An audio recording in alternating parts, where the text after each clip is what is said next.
In any city, in any country, go to any mental institution or halfway house you can get yourself to. Gaze at the ceiling with a bored expression as you walk up to the front desk, and with a voice that sounds like it is distant and indifferent, and ask to see the holder of war. You will get a light tap on the shoulder. It is now safe to look down.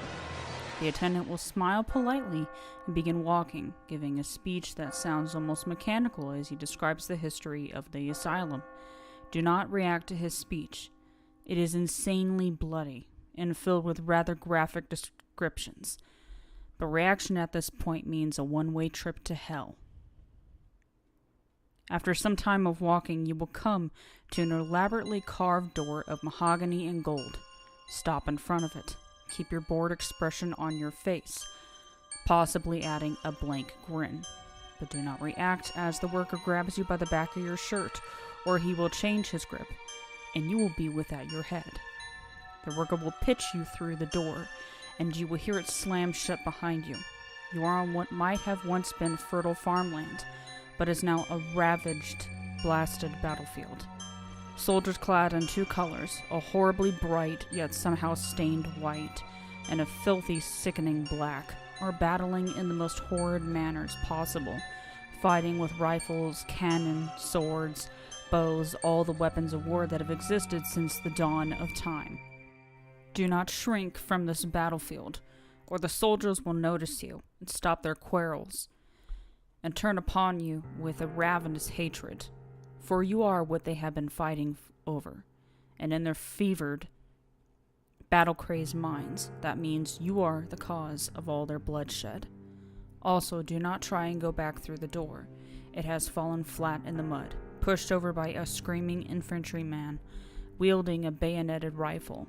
If you let him get the better of you, he will rip you to pieces in seconds, but somehow not manage to kill you.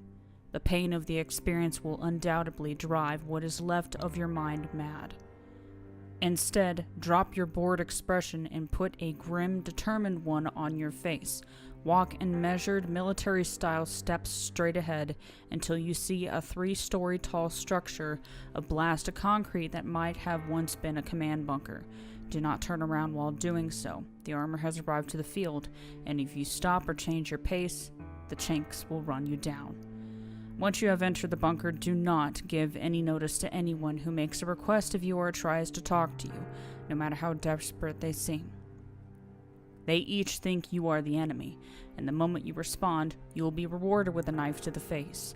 Instead, go straight up the stairway in front of you, to the second level of the bunker. As you mount the stairs, a crash will be heard behind you. That is the fire doorway, sealing as a flamethrower detachment attacks. On the second level, there is only one man, sitting at a desk, yelling into a phone. The stairs to the third level are a mass of twisted concrete. The man at the desk wears the stars of a general, but does not seem to notice that the phone, as well as all those on the level, are dead.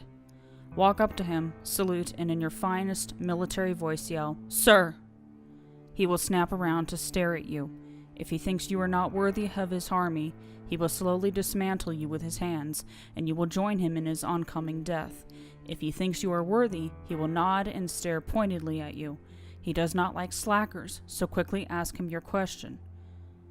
The only one he will respond to is, "Where do I go, sir?" He will tell you. He will tell you in such detail, such horrifying detail, that you will be tempted to strangle him. Do not try it.